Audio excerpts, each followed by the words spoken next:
TV anchor, writer, कारोबारी और अब यूएस प्रेसिडेंट डोनाल्ड ट्रंप की शख्सियत के कई पहलू हैं, लेकिन अब तक उन्होंने सिर्फ अपनी राय से जिंदगी जी है। राष्ट्रपति बनने के बाद उन्हें अमेरिका ही नहीं, पूरी दुनिया को साथ लेकर चलने की जरूरत पड़ेगी। दुनिया के सबसे शक्तिशाली शख्स के तौर पर डोनाल्ड ट्रंप कितने कामयाब होंगे, इसका फैसला तो फिलहाल नहीं किया जा सकता। लेकिन ट्रंप के हर एक मुद्दे पर आक्रामक रुख को देखते हुए दुनिया में आशंका का दौर कायम है, चाहे वो रूस को लेकर ट्रंप के बयान हो या चीन को लेकर उनके विचार हों। सवाल भारत का भी है। ट्रंप अपने चुनाव कैंपेन के दौरान एक तरफ तो भारतीयों की तारीफों के कसीदे पढ़ते रहे, लेकिन चुनाव जीतते ही अपनी पहली स्पीच में उन्होंने भारत के प्रति जो रुख रखा, उससे भारतीय फार्मा कंपनियों और सॉफ्टवेयर इंडस्ट्रीज को झटका लगने की आशंका बढ़ गई है। दरअसल ट्रंप ने अपनी जीत के लिए नारा दिया, मेक अमेरिका ग्रेट अगेन, जिसमें सिर्फ अमेरिका को दुनिया का केंद्र मानकर व्यू रचना की जानी है, जहां दुनिया के दोनों ध्रुवों पर सिर्फ अमेरिका का फ्लैग लहराता हो। लेकिन तेजी से बदलती दुनिया में ट्रंप के विचार शायद ही फिट बैठे। ट्रंप कई मुद्दों पर भारत के साथ खड़े दिखते हैं, जिसमें आतंकवाद, पाकिस्तान और चीन के प्रति उनका रुख शामिल है। जाहिर है ट्रंप भारत के प्रति भी मुद्दों के आधार पर रिश्ता कायम करेंगे, जिसमें अपने देश में रोजगार बढ़ाने के लिए वो H-1B वीजा के प्रति सख्त निर्णय करेंगे। अब देखना यह है कि मोदी के ट्रैक पर चुनाव कैंपेन करने वाले ट्रंप मोदी के लिए कितने फायदेमंद साबित होंगे। फिलहाल यूएस में ट्रंप टाइम स्टार्ट हो चुका है। इसी सवाल पर सबसे बड़े एनालिसिस के लिए सीधे चलते हैं ज़ी बिज़नेस स्टूडियो में।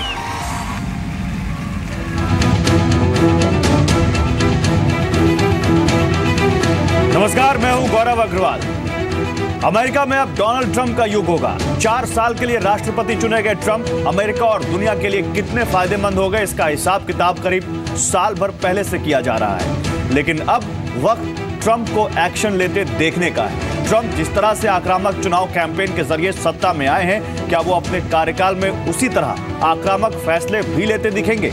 सवाल यह भी है कि ट्रंप युग में, ट्रंप टाइम में अमेरिका भारत के रिश्ते कैसे रहने वाले हैं, क्योंकि ट्रंप की कुछ पॉलिसीज भारत के खिलाफ दिखती हैं, खासकर फार्मा और आईटी को लेकर। यही है इस वक्त की big story, big debate, US में ट्रंप टाइम। और इस पर बात करने के लिए मेरे साथ एक बड़ा पैनल है। मेरे साथ इस पर बात करने के लिए जीवीएल नरसिम्हा राव बीजेपी के प्रवक्ता होंगे, तारिक फतेह इस वक्त मेरे साथ इस पैनल में कॉलमिस्ट हैं, द टोरंटो सन के, राकेश सिन्हा आरएसएस थिंकर मेरे साथ इस पैनल में जुड़ेंगे, आंचल मल्होत्रा मेरे साथ हैं, फॉर्मर डिप्लोमेट, और आलोक शर्मा कांग्रेस के लीडर इस वक्त मेरे साथ इस पैनल में जुड़े हुए हैं। आप सभी लोगों का बहुत स्वागत है।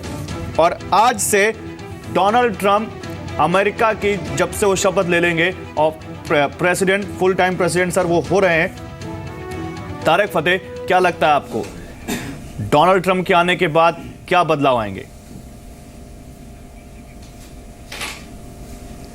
सबसे पहले ये जो नज़ाकत से हम बात नहीं करते हैं दुनिया में इस्लामिक टेररिज्म की, ये अब साफ होगी।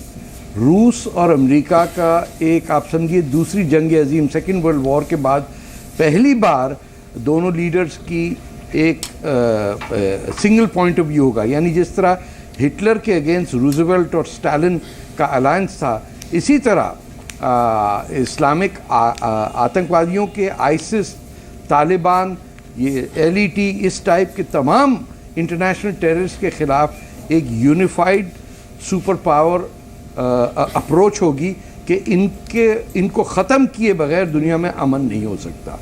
इसके अंदर हिंदुस्तान का फ़ायदा ये है कि पाकिस्तान को अब, जिस तरह पाकिस्तान पहली एडमिनिस्ट्रेशन को बेवकूफ़ बनाता था, उनके रिश्वतें दी हैं, असिस्टेंट सेक्रेटरी ऑफ स्टेट को खामोश किया, अब ये मुमकिन नहीं होगा, क्योंकि डोनाल्ड ट्रंप जो हैं उनको ज़रूरत नहीं है इतनी कि कोई इन्फिल्ट्रेशन को रोक ना सकें।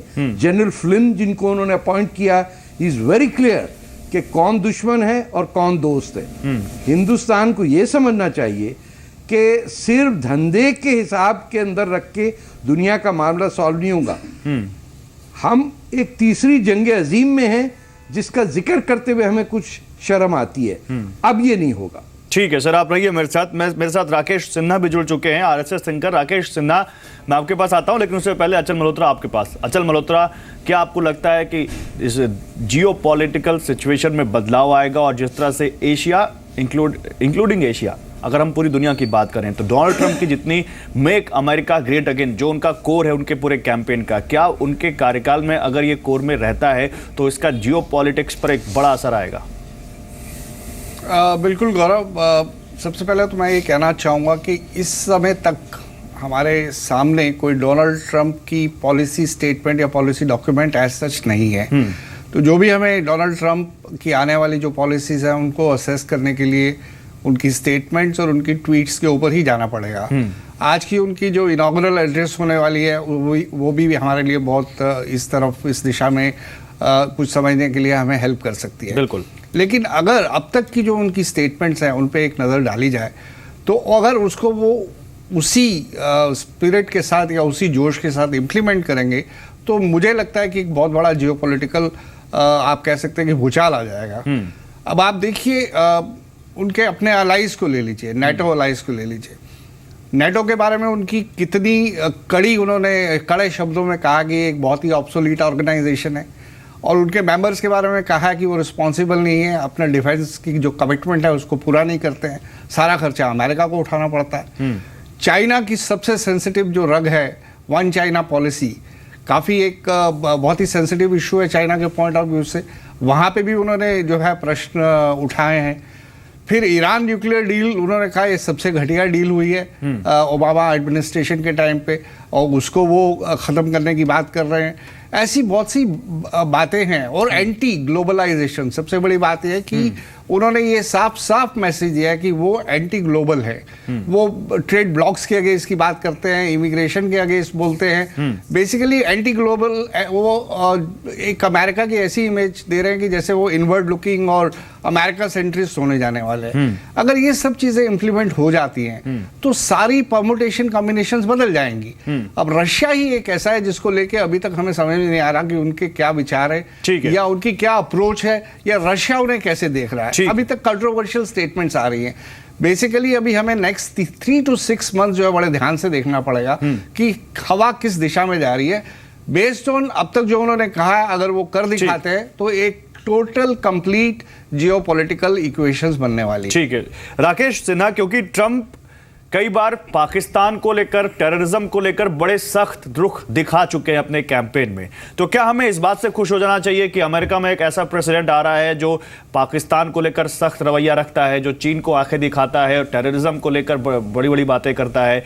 या आपको लगता है कि नहीं, हमें वेट करना चाहिए ट्रंप का, उनकी बातों, उनकी कथनी और उनकी करनी को अभी हमको इतनी जल्दी इवैल्यूएट नहीं करना चाहिए?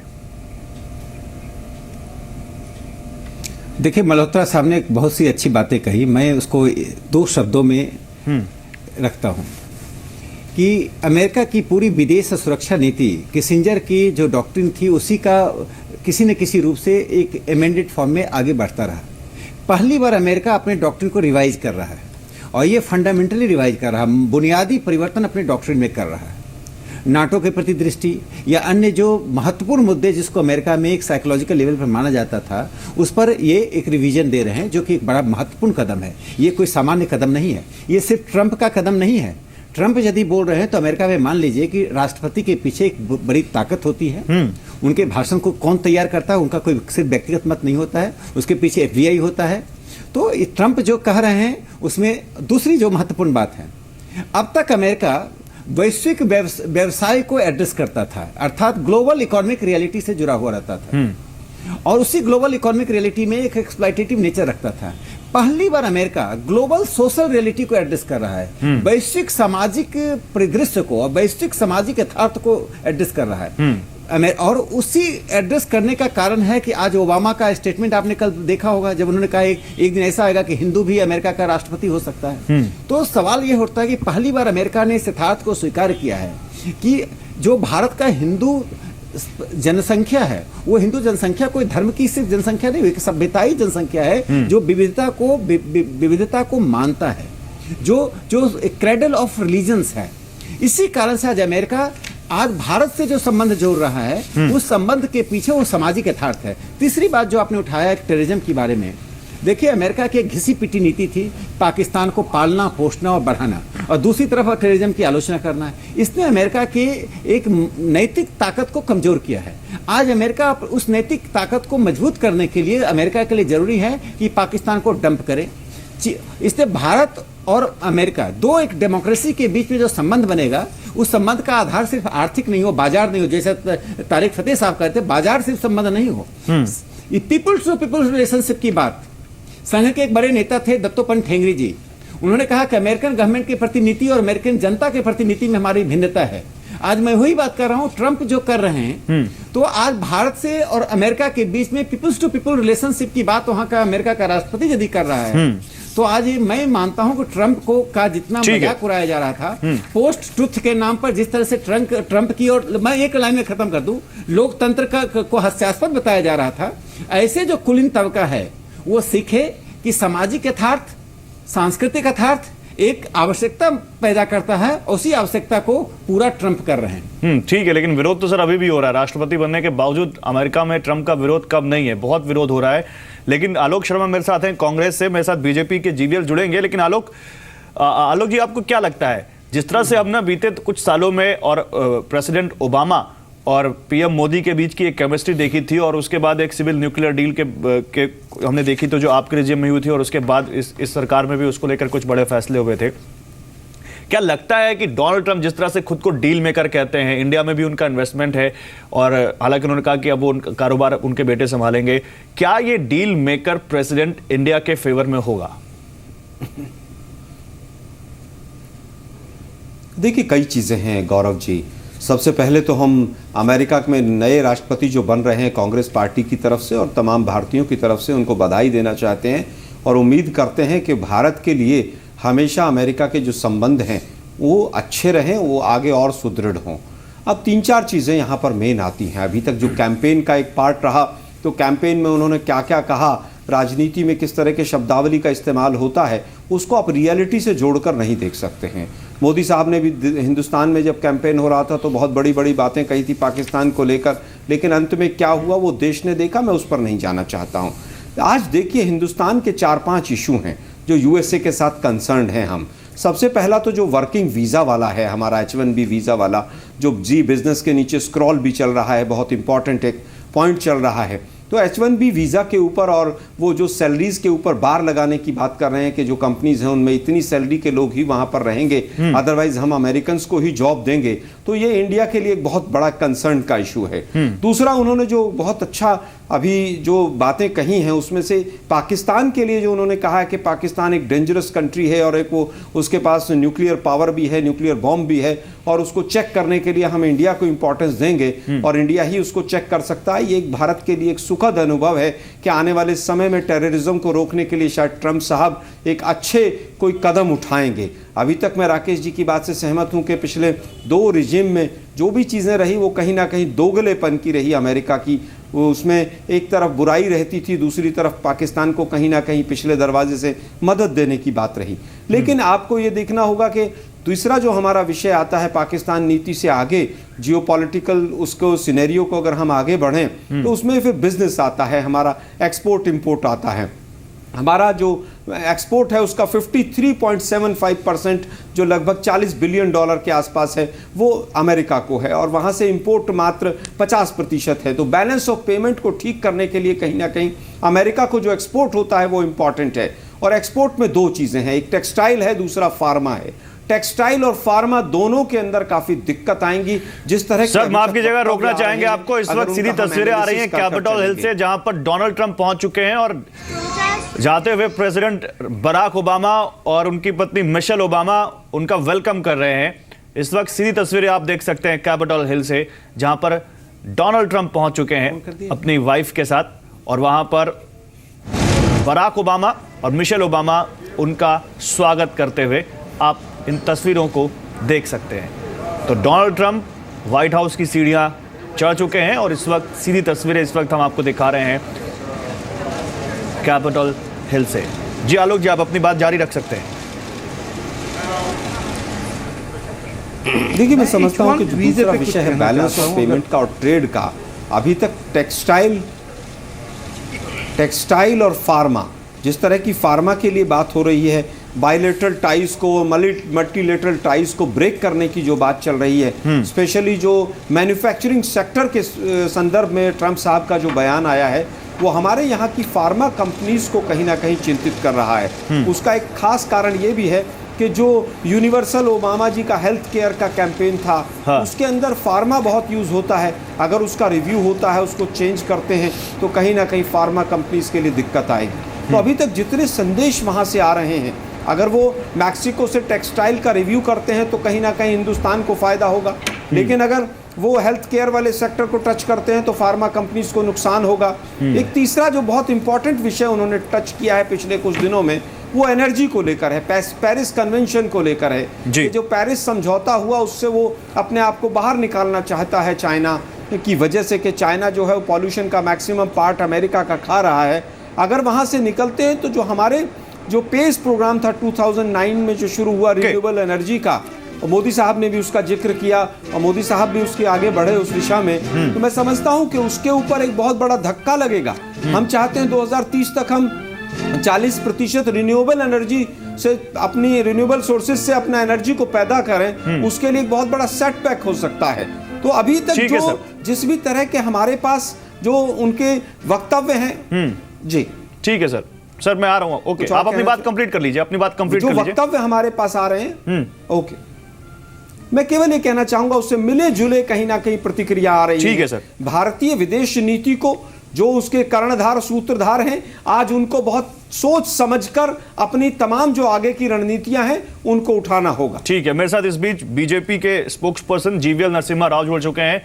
तो जीवीएल, आप थोड़ी देर से जुड़े, इससे पहले जो हमारे पैनलिस्ट थे उनमें से कुछ लोगों ने ये उम्मीद जताई कि डोनाल्ड ट्रंप के साथ भारत के रिश्ते अच्छे होंगे। कांग्रेस से आलोक शर्मा ये कह रहे हैं कि हमने पिछले कुछ सालों में देखा है कि अमेरिका का दोगलापन रहा है, वो कहते कुछ हैं और करते कुछ हैं। तो डोनाल्ड ट्रंप को लेकर मौजूदा सरकार क्या उम्मीदें लगा रही है, और जिस तरह से बराक ओबामा के साथ हमने पीएम मोदी की केमिस्ट्री देखी थी, क्या वो केमिस्ट्री डोनाल्ड ट्रंप के साथ भी दिखेगी?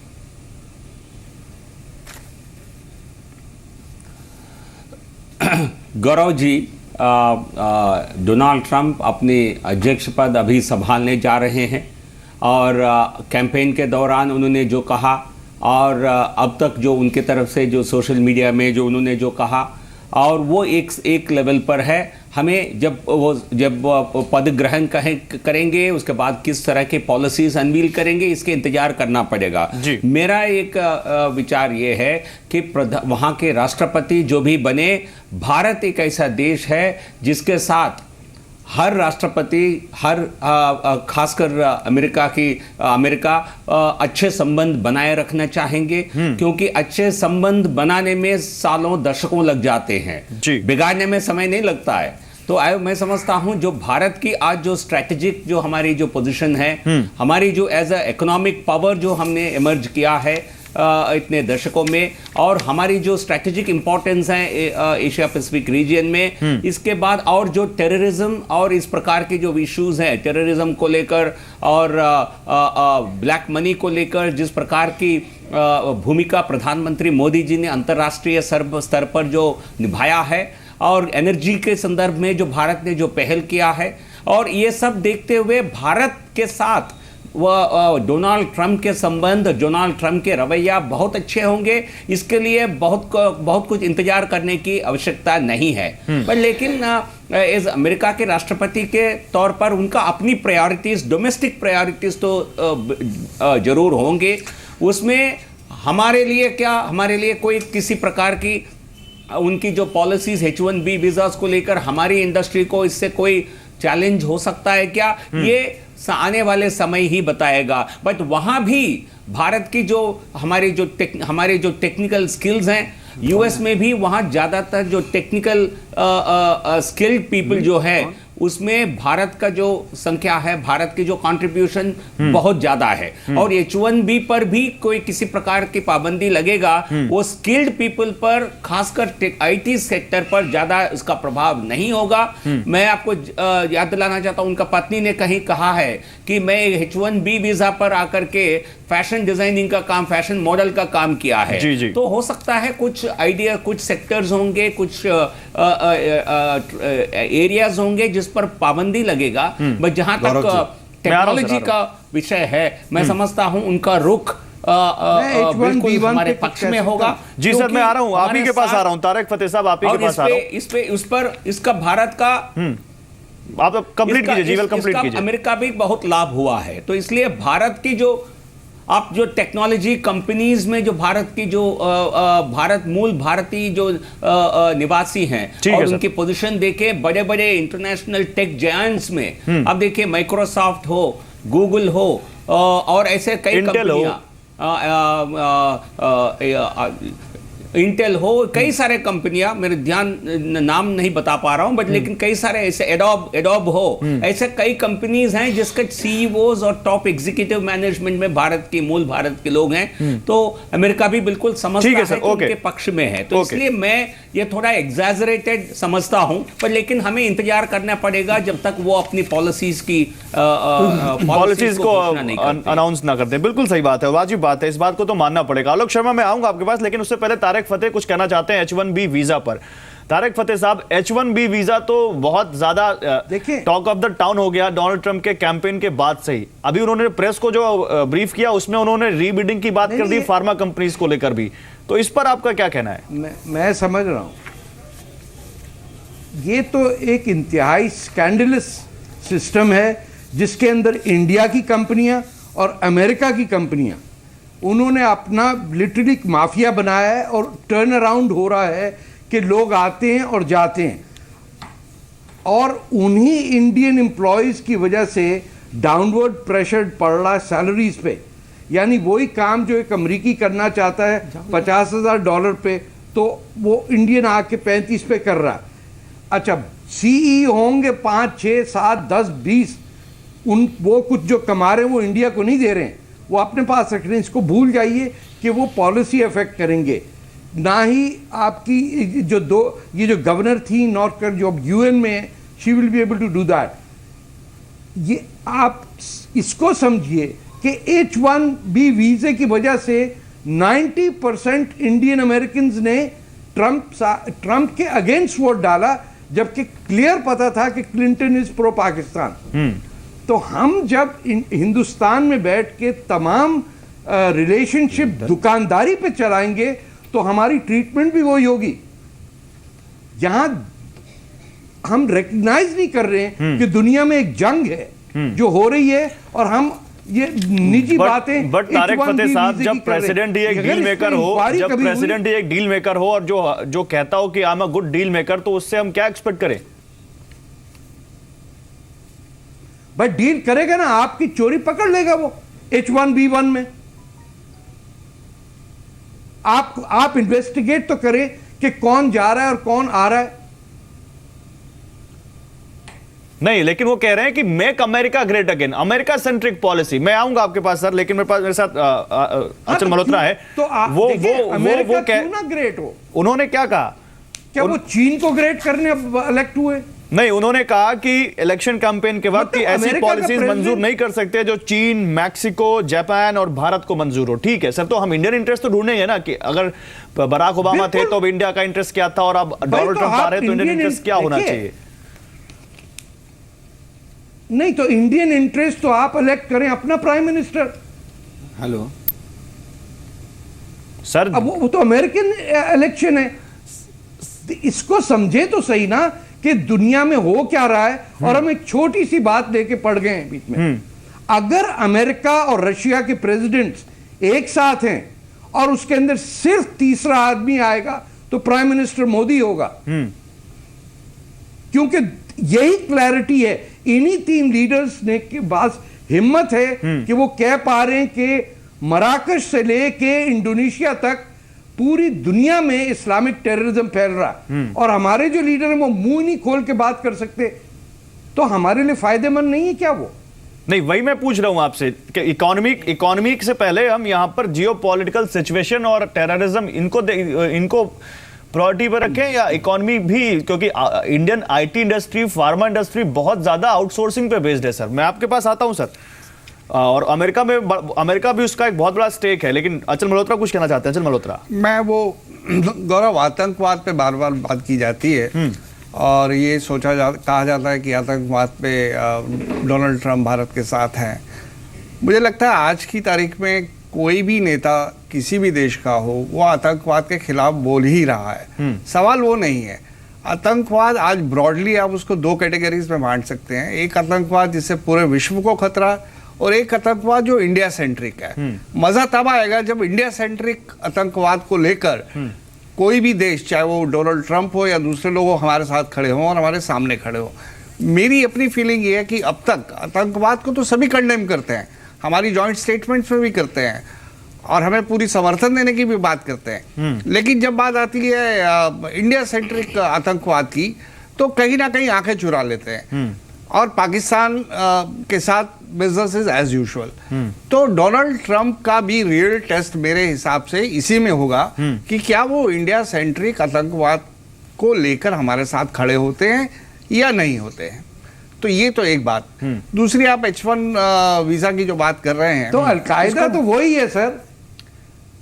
जैश ए मोहम्मद और ये दूसरे जो प्योरली इंडिया को मारे या सेंट्रिक हिंदुस्तान को है, मारे, जिससे सिर्फ हिंदुस्तान को नुकसान हो रहा है। LET भी वही है।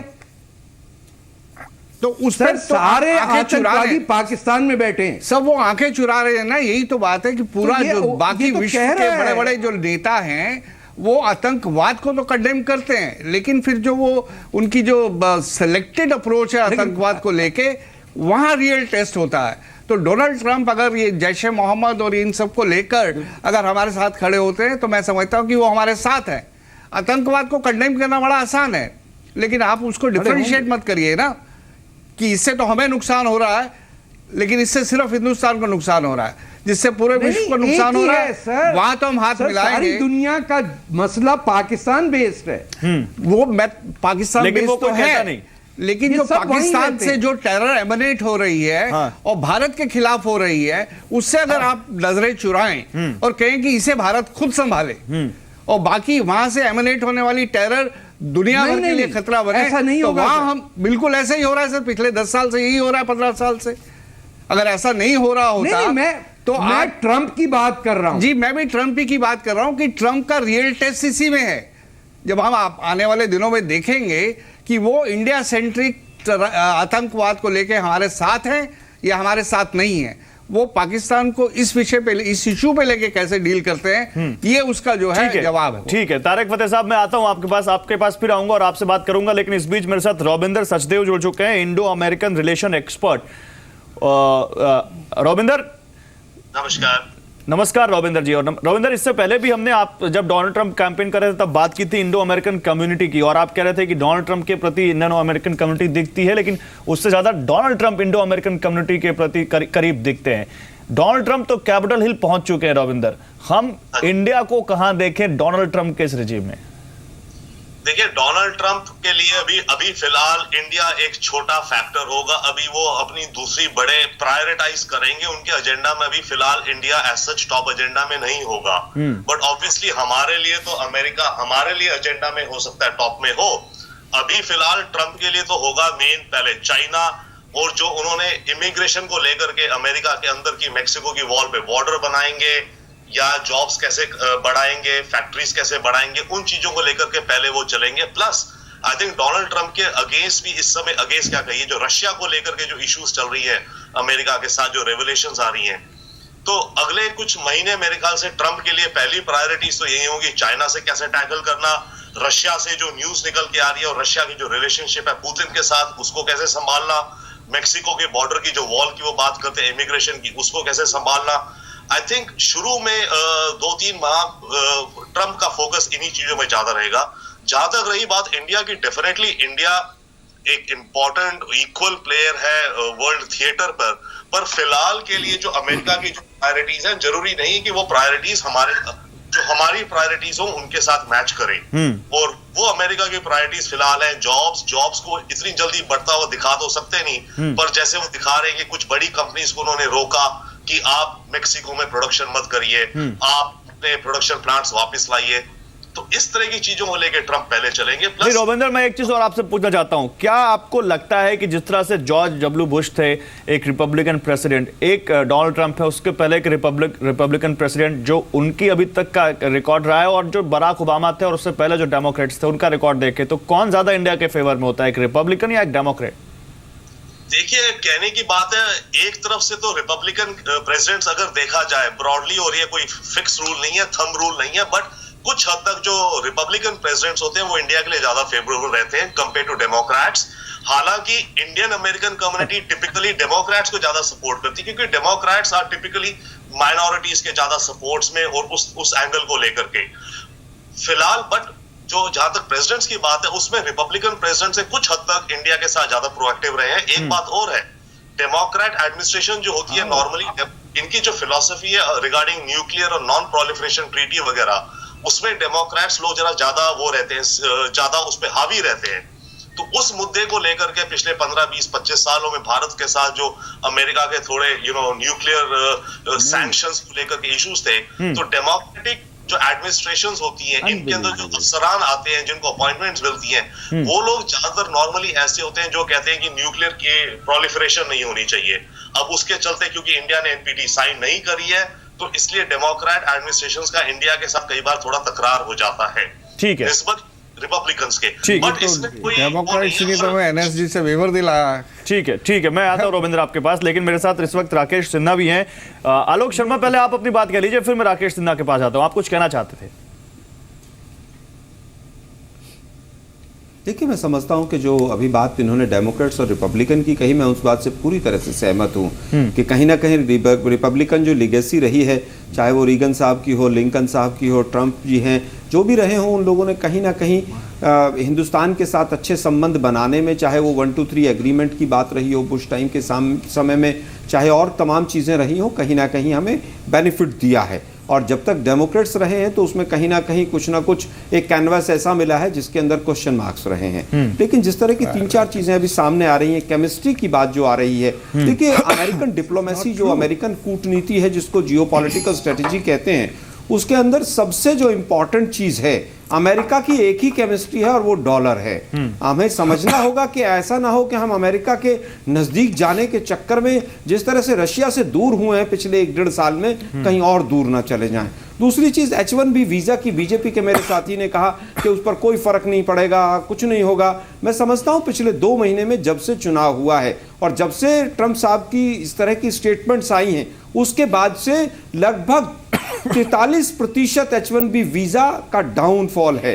देखिए, दुकानदारी अमेरिका का हमेशा से एक कारोबार रहा है और हमेशा अमेरिका एक डील मेकर रहा है। पाकिस्तान के साथ जो दुमुहा हमेशा से इनका रवैया रहा है, उसका कारण भी यही रहा है कि उनको सऊदी अरबिया से भी अपने अच्छे रिलेशन रखने हैं, तेल जो ऑयल एक्सपोर्टिंग कंट्रीज हैं उनसे भी अच्छे रखने हैं, चाइना को भी वो पाकिस्तान क्या देता है सर उन्हें? चलना चाहते हैं। हमेशा अमेरिका जो है वो अलग अलग तरह का कंटेनमेंट ऑफ ए कंट्री और एंगेजमेंट ऑफ ए कंट्री, ये बिल्कुल सेपरेट डिप्लोमेटिक उनके रिलेशंस रहते हैं, अपने एक्शंस रहते हैं अमेरिका के। तो अमेरिका हमेशा बहुत प्रैक्टिकल रहता है, वो भावनाओं पर नहीं चलता है। तो आज हम उम्मीद करें कि अमेरिका, ट्रंप साहब आ गए और भावनात्मक आधार पर वो कोई इंडिया को फायदा देंगे, ये चीज हमें नहीं सोचनी चाहिए। दूसरी चीज, जहां तक उनकी पॉलिसी, नहीं, मैं सेंटिमेंट कह रहा हूं कि उनकी तमाम अभी तक की स्टेटमेंट जो है वो अमेरिका सेंट्रिक आई हैं, और जब अमेरिका सेंट्रिक जो भी अप्रोच होगी, सेंट्रीपेटल जब उनकी स्टेटमेंट्स होंगी, तो सेंट्रीफ्यूगल जो पावर्स हैं उनको नुकसान होगा। और कहीं ना कहीं सेंट्रीपेटल होने से अमेरिका को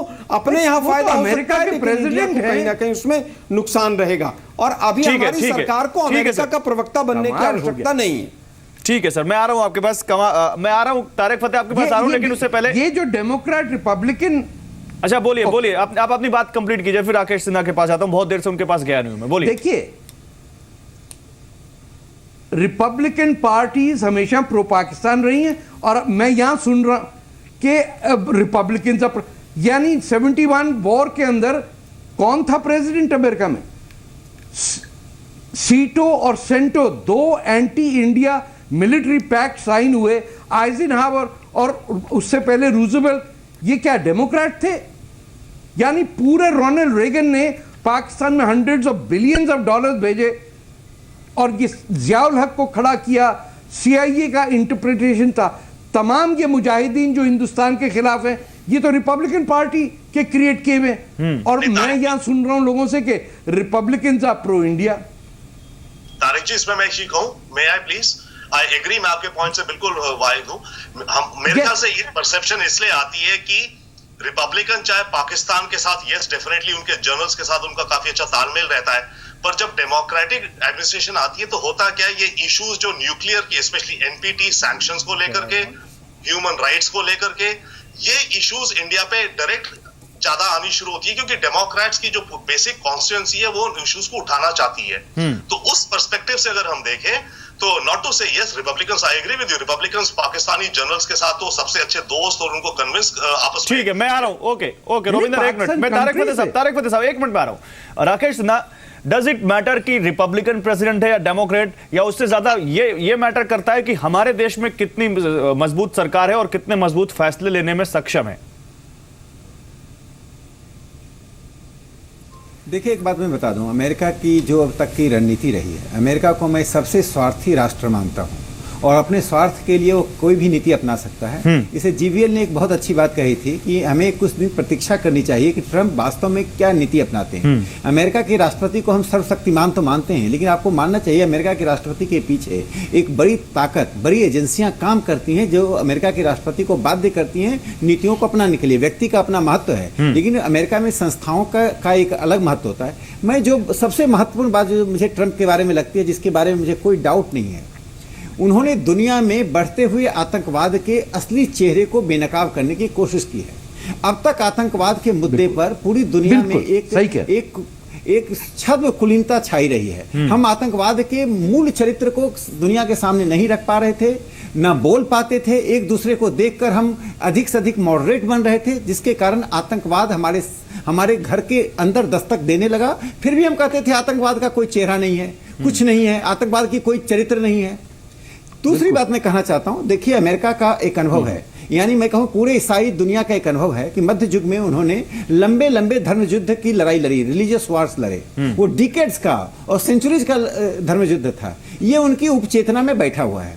इसलिए भारत की तुलना में आतंकवाद की घटनाएं उनकी 100 गुना कम हुई है, 100% कम हुई है। फिर भी वो घबराए हुए हैं। ऑस्ट्रेलिया को ले लीजिए, फ्रांस को ले लीजिए, अमेरिका को ले लीजिए, जर्मनी ले लीजिए, ब्रिटेन ले लीजिए, आतंकवाद की 2-4 घटनाएं घटी हैं। भारत में तो रिपीटेडली पिछले 30-40 साल से आतंकवाद की घटना घटी है। कश्मीर से लेकर हम हिंदुस्तान के हर हिस्से में देख रहे हैं। उनकी घबराहट का कारण क्या है कि उनकी उपचेतना में जो धर्म युद्ध है वह फिर से सामने आ रहा है। तो मुझे लगता है कि ट्रंप वास्तव में उन बुद्धिजीवियों को सामने ला रहे हैं जिन बुद्धिजीवियों ने वास्तव में उस यथार्थ को संबोधित किया है। मुझे लगता है कि आतंकवाद से लड़ने में ट्रंप की एक महत्वपूर्ण भूमिका होगी और आतंकवादियों का आत्मविश्वास टूट रहा है। ओबामा की नीतियों में मैं एक छल देखता हूं। ओबामा एक अच्छे नॉवेलिस्ट थे, अच्छे स्पीकर थे, लेकिन वो न डिसिसिव थे। वो अमेरिका के एक स्टेटस कोइस्ट राष्ट्रपति साबित हुए। ट्रंप स्टेटस कोइस्ट राष्ट्रपति साबित नहीं होंगे। किसिंजर डॉक्ट्रिन को चेंज करेगा और नहीं, लेकिन जाते जाते तो मोदी जी की तारीफ करके गए फोन पर, और ये भी कहे कि एक दिन आएगा जब कोई हिंदू अमेरिका का राष्ट्रपति बनेगा। देखिए, ओबामा भारत आए थे और भारत में आकर उन्होंने ओबामा ने हमेशा पंथ निरपेक्षता की नसीहत भी दे दी थी। नहीं, देखिए ओबामा, मैं आ रहा हूं सर आपके पास, यार एक मिनट में आ रहा हूं। अमेरिका का जो भी राष्ट्रपति जाता है ना, एक मिनट में आ रहा हूं, मैं आपके पास आऊंगा। आलोक शर्मा रुकिए, एक बात, हाँ एक बोले, कंप्लीट कीजिए, जल्दी कंप्लीट कीजिए। एक बात मैं पूरी कर दूं। देखिए, आज तारिक फतेह साहब ने एक बात जो कही बहुत महत्वपूर्ण है। दुनिया में 3 लोगों का महत्व है, एक अमेरिका के राष्ट्रपति, रूस के राष्ट्रपति और तीसरा भारत के प्रधानमंत्री का। अपनी नरेंद्र मोदी ने दुनिया में अपनी शख्सियत स्थापित की है और आज नरेंद्र मोदी के बिना दुनिया के बड़े नेता निर्णय लेने की स्थिति में नहीं है। राकेश सिन्हा जी, क्या मिला उस शख्सियत से हमें? अब एक अमेरिका ने आपको पिछले 2.5 साल में क्या दिया? आलोक शर्मा एक मिनट रुकिए, आलोक शर्मा मैं आ रहा हूं, एक मिनट आ रहा हूं। जीवीएल का नंबर है, जीवीएल के पास जाऊंगा मैं, जीवीएल के पास जाऊंगा। एक मिनट, क्या मिला है अमेरिका से हमें? जीवीएल नहीं, आलोक शर्मा आपकी पहली बात लेके जाऊंगा जीवीएल के पास। जीवीएल आलोक शर्मा ने कहा, आलोक शर्मा ने एक बड़ी बात कह दी। एक लाइन, एक पंक्ति। अच्छा, कंप्लीट कर लीजिए सर, कंप्लीट कर लीजिए। अरे जल्दी- चाइना के भी राष्ट्रपति को आपने झूला झुलाया था, एक आतंकवादी को आतंकवादी नहीं ठहरा पाए। आलोक जी, इतनी अच्छी डिबेट हो रही थी। कर रहे हैं आलोक आप जी, लोग। आलोक क्या जी, हुआ आ रहा है, हूं। क्या आलोक मिला जी, अमेरिका से हमें? आलोक शर्मा रुकिए, आ रहा हूं। कंप्लीट हो जा रहा है, राकेश जी की बात हो जाए। देखिए ये 10 जनपद के सिपाही लोग झोला भर भर के मोदी जी को गाली दें, दुनिया उनको जो स्वीकार कर रही है, आपके गाली देने से कुछ नहीं होगा। आप हास्यास्पद काम मत कीजिए, अपने प्रधानमंत्री को नीचा दिखा के आपको कुछ नहीं मिलने वाला है। देखिए, जब तक देश के प्रधानमंत्री मिला? हैं, आप उत्तर आप प्रधानमंत्री की तरफ स्वीकार कीजिए। आप उनको आलोक जी, रुकिए, एक मिनट आ रहा हूं। बीजेपी के नेता- अरे क्या मिला भारत दुनिया के मंच पर भारत की जो शख्सियत है वो पिछले ओके 7 सर, साल में नहीं ओके, बताई। बताइए ना आप। ओके। अरे भाई, H1B वीजा फालतू मिल ओके। गया, आपको क्या मिल गया? सर कौन रुकिए, सा H1B agreement वीजा पे ऐसा आपने हुआ बात जो- की है, जिसको H1B कहेंगे वीजा कि पर नहीं, इंडिया अब के लिए रशिया पे फायदा बात हो गया। करेंगे जो एक सवाल आपने उठाया आतंकवादी था। को आतंकवादी नहीं आप डिक्लेयर करवा पा रहे हैं। कांग्रेस पार्टी साफ कह रही है सर, कि आप ओबामा इतने की बात अमेरिका नहीं के कर पास रहे हैं। मत चले जाइएगा कि Chemistry, रशिया से दूर हो जाए। एक chemistry, कौन सी मिनट chemistry है? आलोक शर्मा, आपकी बात लेके जा रहा हूं, बीजेपी से आपकी बात का जवाब ले रहा हूं कि आप अमेरिका के इतने पास मत चले जाइए कि रशिया से दूर हो जाएं और उसका एडवर्स इंपैक्ट आपके ऊपर आए। और वो ये भी कह रहे हैं कि आप केवल तारीफ करने में इतने मशगूल मत हो रशिया जाइए तो अमेरिका कि के सामने पास वाला जा रहा आपको है। गलत ले ले।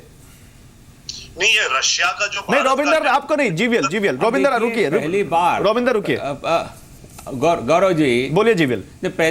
पहली बार हम देख रहे हैं इस देश में अपोजिशन पार्टीज फॉरेन पॉलिसी पर भी राजनीति करना चाहती है। इतने बेताब है कि किसी न किसी विषय पर मोदी जी अरे भाई, आपने उनको तो पूरा पूछना चुनाव ही है। पाकिस्तान तो के और इसलिए इस चाइना के प्रकार ऊपर लड़ा है। की- इस भारत प्रकार की जो पाकिस्तान रवैया रिलेशन के है, ऊपर सुन और भारत लीजिए, चाइना सुन लीजिए, आलोक शर्मा सुन लीजिए। पाकिस्तान को आप कह रहे सबक हैं सिखाया। opposition?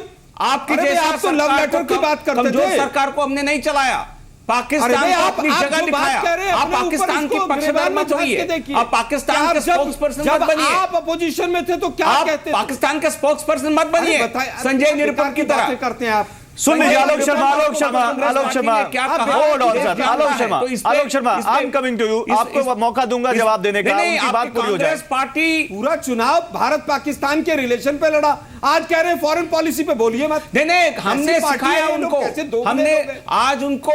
आज उनको हिम्मत नहीं है हमारी तरफ आंख उठाकर देखने की। आपकी तरह कमजोर सरकार हमने नहीं चलाया। अरे यार, मैं क्या इसको बेकार की पार्टी बातें कर रहे दलगत हैं? राजनीति पर लाना 2015 नहीं में चाह रहा 33 था। जवान मरे, आप इतने 2016 बेताब में है, आप अपनी 87 नौकरी को जवान मरे। बचाने के लिए रोज 4 गाली देना पड़ता है आपको। शुरू हो गया। छोड़िए, आप चुप रहिए। आपको जो मन में मैं आता अपनी है, बात को तो कहने जनता दीजिए को मुझे। सुन लेते हैं उसके आलोक बाद शर्मा, आप इतनी बोलिए। अच्छी डिबेट चल रही है, देखिए, वन बाय गौरव वन, जी, बड़े अच्छे बोल रहे हैं आप, कितने लोग बड़े बोले? अच्छे पॉइंट्स उठाए आपने। आलोक शर्मा, मैंने आपको टाइम दिया, मैं आता हूं आपके पास, आपकी बात सुन ली जीवीएल ने, वो जवाब दे लें, फिर मैं आपके पास आता हूं। जीवीएल, जब बोलिए। अब देखिए गौरव जी, अमेरिका में अमेरिका की जनता किस राष्ट्रपति को चुनती है, किस पार्टी के राष्ट्रपति को चुनती है, इस पे हमारा कोई रोल नहीं है, ना इस पे हमें कोई टिप्पणी भी नहीं करनी चाहिए। और जब एक वहाँ ट्रांसफर ऑफ पावर हो रहा है, वहाँ एडमिनिस्ट्रेशन बदल रहा है, एक पार्टी से दूसरे पार्टी के राष्ट्रपति आ रहे हैं, तो अब ट्रंप के साथ ये भी नहीं कहा जा सकता है वो रिपब्लिकन प्रेसिडेंट है। मतलब उनका अपना छाप जरूर होगा, क्योंकि वो अपने ही पार्टी का कोई पसंद नहीं थे। बिल्कुल। वो एक्चुअली सबको पीछे छोड़कर वो राष्ट्रपति के पद पर आसीन हो गए। तो और जहां तक उन्होंने अभी तक जो वक्तव्य दिए हैं, और अमेरिका के साथ हमारे पिछले 2 दशकों में बहुत अच्छे संबंध रहे हैं। वाजपेयी जी के समय से ही ये सिलसिला जारी हुआ, उसके पहले अमेरिका के साथ भारत के संबंध कभी अच्छे नहीं रहे थे, बट लेकिन वाजपेयी जी के साथ लगातार वो रिश्ता जो है बेहतर होते रहा है। और इसमें मैं पार्टी विशेष को नहीं लाना चाहता इसमें। और जो पाकिस्तान को जिस प्रकार की हमने सर्जिकल स्ट्राइक्स करने के बाद, क्या इस देश में, विश्व में किसी ने हमारे खिलाफ कोई आवाज उठाया? क्या ये डिप्लोमेसी मोदी जी का ये बड़ा विजय नहीं है? तो चाइना तक चुप हो गया, चाइना, अमेरिका, पूरे विश्व, रशिया जो पाकिस्तान, आप कहते हो पाकिस्तान के करीब जा रहा है, रशिया भी कुछ नहीं कहा हमारे खिलाफ।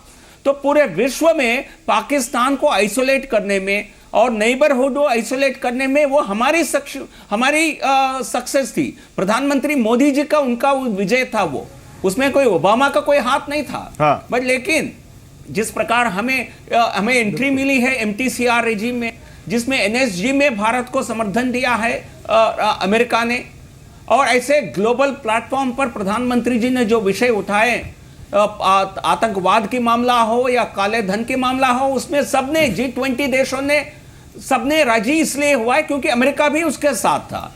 तो अमेरिका का अपना बड़ा उनका उसमें बड़ा रोल अमेरिका अदा करती है। इस बात से हम परहेज नहीं हो सकते हैं, इस बात से हम मना नहीं कर सकते हैं। तो पिछले मैं आलोक जी आ रहा हूं, एक मिनट रुकिए, प्रधानमंत्री मोदी जी के उनके कद के कारण हमारी ग्लोबल डिप्लोमेसी को बहुत बड़ा पुश मिला हुआ है।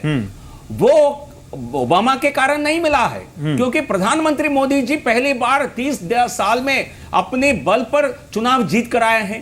पहला ऐसा प्रधानमंत्री है 3 दशकों में जिसके पास बहुमत है, और ऐसा प्रधानमंत्री है जो देश के लिए सोचते हैं और जो भी प्रॉमिस करते हैं वो डिलीवर कर लेते हैं। तो इसके लिए क्रेडिबिलिटी बनता है विश्व स्तर पर, और पूरे विश्व जानता है आज भी प्रधानमंत्री मोदी जी, उनकी पॉपुलैरिटी पहले से बड़ी है, कहीं कमजोर नहीं हुआ। ये बहुत बड़ा बताइए ना जीवीएल साहब, यूएसए ने आपको पिछले 2.5 साल में कौन-कौन से तोहफे दिए हैं देश को, बताइए ना। इंडियन डायस्पोरा जिस प्रकार प्रधानमंत्री मोदी जी को उनको गौरव करती है, मानती है, ये बता दीजिए अमेरिका ने कौन-कौन से बेनिफिट दिए? ओके जी, एनएसजी के फेवर में अमेरिका पहले से रहा है। नेट रिजल्ट क्या है? आईएई का वेवरशिप पहले ही मिला हुआ है, अभी नया क्या हुआ मुझे बता दीजिए। आप चिल्लाते रहो, आप तो आंख बंद करके बैठे हो। कौन सा अमेरिका ने सपोर्ट किया है जिसकी वजह से 15-15 लाख रुपए अकाउंट में आ गए हो? आपको कुछ पता नहीं है तो जानकारी ले लीजिए। अरे भाई चलिए, आलोक शर्मा रुकिए, आलोक शर्मा ओके, आलोक शर्मा एक मिनट रुकिए, चाहिए उस पर बात। आलोक शर्मा एक मिनट रुकिए, हम मुद्दे से भटक रहे हैं, हम डोनाल्ड ट्रंप पे रहे, काले धन पे तो हमने बहुत बात की है, आज हम जरा डोनाल्ड ट्रंप की बात करते हैं। तारिक फतेह मल्होत्रा साहब ने एक बहुत अच्छा विषय उठाया था कि इंडिया सेंट्रिक टेररिज्म की बात अमेरिका ने एक भी प्लेटफॉर्म से नहीं की है। हाँ, यही बात मैं लेके जा रहा हूं, यही बात मैं लेके जा रहा हूं तारिक फतेह के पास। मैं तारिक फतेह से इस बात पे सवाल पूछ रहा हूं। तारिक फतेह, जो बात आलोक शर्मा कह रहे हैं, जो बात अचल मल्होत्रा ने कही थी, टेररिज्म की बात और इंडिया जिस टेररिज्म से पीड़ित है उस टेररिज्म की बात, वो दोनों अलग अलग बात है। ग्लोबल टेररिज्म की बात करना और भारत जिस टेररिज्म से पीड़ित है उस टेररिज्म की बात करने में आप डोनाल्ड ट्रंप को किस तरफ देखते हैं? और कुछ लोग ये भी डर जता रहे हैं कि जिस तरह से चाइना को अमेरिका रोकना चाहता है या चाइना को अमेरिका कंट्रोल करना चाहता है, कहीं उसके लिए भारत इस्तेमाल ना हो जाए एशिया में। देखिए, पहली बात तो है कि दुनिया भर में तीसरी दुनिया में डेमोक्रेसीज बहुत कम है। हिंदुस्तान एक वाहिद मुल्क है, ना चीन में है डेमोक्रेसी, ना आपके पूरे अरब वर्ल्ड में, अफ्रीका में नहीं है। आपको यूरोप और नॉर्थ अमेरिका के बाहर सिर्फ एक जगह मिलती है जो हिंदुस्तान है। ये एक नेचुरल लिंक है, बजाय कोई भी यहाँ कांग्रेस हो या बीजेपी हो या कम्युनिस्ट पार्टी की हुकूमत हो, ये एक नेचुरल लिंक है इनका। अब हिंदुस्तान ये नहीं समझा पाया पिछले 15-20 साल में दुनिया भर को कि ग्लोबल टेररिज्म का सबसे पहला विक्टिम है इंडिया, और global terrorism is an outcome of the Pakistan military. चाहे आईसिस, जितने लोग आईसिस के फौजी गए हैं, ये उसी आर्मी, पाकिस्तान आर्मी एक्शन जो पश्तूनों के ऊपर किया, वहां से 50,000 आदमी ट्रांसपोर्ट होके वहां गए। कितना पाकिस्तानी लड़ रहे हैं, यमन में वॉर हो रही है, वहां पाकिस्तान आर्मी घुसी हुई है सऊदी अरेबिया के साथ। अब पूरा ग्लोबल इस्लामिक टेररिज्म, आपको ये वर्ड कहना पड़ेगा, इस्लामिक टेररिज्म। आप इंडिया में नहीं कह पाते इस्लामिक टेररिज्म, तो अमेरिका में कौन बोलेगा?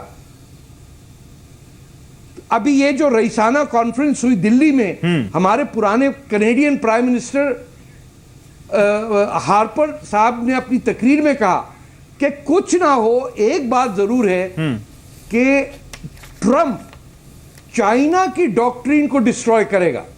70 साल अमेरिका ने यह कहा कि चीन बढ़ता रहे, इससे अमेरिका का कोई नुकसान नहीं होता।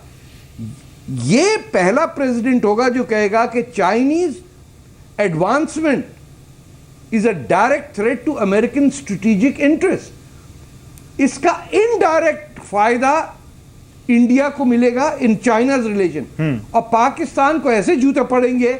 आप देखिए, मैं प्रिडिक्ट कर रहा हूं आपको कि आम अमेरिकन तंग आ गया है।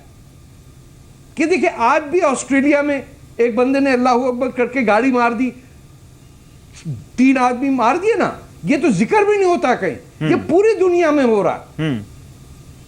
और इसीलिए अमेरिका के लोग प्रो इंडियन है। ये समझने की बात है, चाहे यहां बीजेपी हो या कांग्रेस हो, ठीक है, इसका मसला नहीं है। ठीक है, ओके। अचल मल्होत्रा, मेरे पास समय कम है, मैं इससे पहले कि जीवीएल और आलोक शर्मा के पास जाऊं, एक सवाल आपसे लेते हुए कि जो बात यहां पर तारिक फतेह जिसका भरोसा जता रहे हैं, जो प्रेडिक्शन कर रहे हैं, आपका एक्सपीरियंस ये कहता है कि इतना पैराडाइम शिफ्ट देखेंगे हम अमेरिका की पॉलिसी में?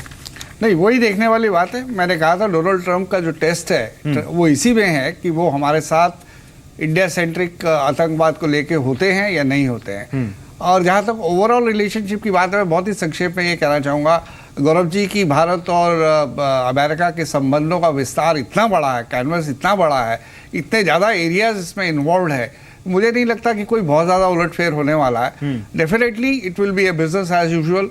हम 4 कदम आगे भले ही ना बढ़े आने वाले 6-8-10 महीनों में, 2 कदम पीछे तो किसी हालत में भी नहीं जाने वाले। ठीक है, तो आलोक शर्मा, आपको लगता है कि जिस तरफ आप जो आशंका आप जता रहे हैं वो, जैसा कि अचल मल्होत्रा भी कह रहे हैं कि जो अभी तक का इतिहास रहा है, उम्मीद तो अच्छे की है? देखिए, बिल्कुल आज हम उनके नए राष्ट्रपति को बधाई भी देते हैं, वो पद ग्रहण संभाल रहे हैं, शुभकामनाएं भी हैं कि वो हमारे साथ अच्छे संबंध भी रखें, ऐसी उम्मीद भी है। लेकिन उनके चुनाव के कैंपेन के जो भाषण थे उसके आधार पर अगर आज हम निष्कर्ष निकालेंगे तो शायद हम अपनी डिप्लोमेटिक जो पॉलिसी है उसको कहीं गलत तरीके से ले जाएंगे, क्योंकि भाषणों में तो मोदी साहब ने बहुत कुछ कहा था। ट्रंप अमेरिका के मोदी साबित ना हो, हम ऐसी कामना करते हैं। चलिए, ट्रंप अमेरिका के मोदी साबित ना हो, इस बात का क्या मतलब लेते हैं जीवीएल आप?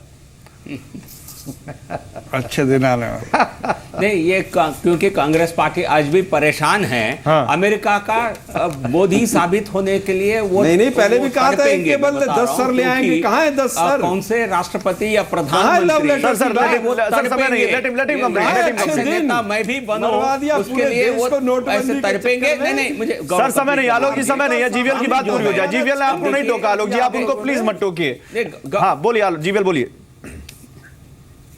नहीं, गौरव जी, जो इसे आप पश्चिम देशों के नेता को जब देखते हैं, बहुत सोफिस्टिकेटेड होते हैं। जनरली हम एक अनुभव करते हैं, मतलब वो उनके पीछे, मन के पीछे क्या चल रहा है ये कहना मुश्किल होता है। ये चेहरे पर कुछ नहीं दिखाई देता है, बोलने से कुछ इतना कोई समझ में नहीं आता है। बहुत गहरे और स्वीट टॉक करते हैं। लेकिन Trump is one such politician जो what you see is what you gate.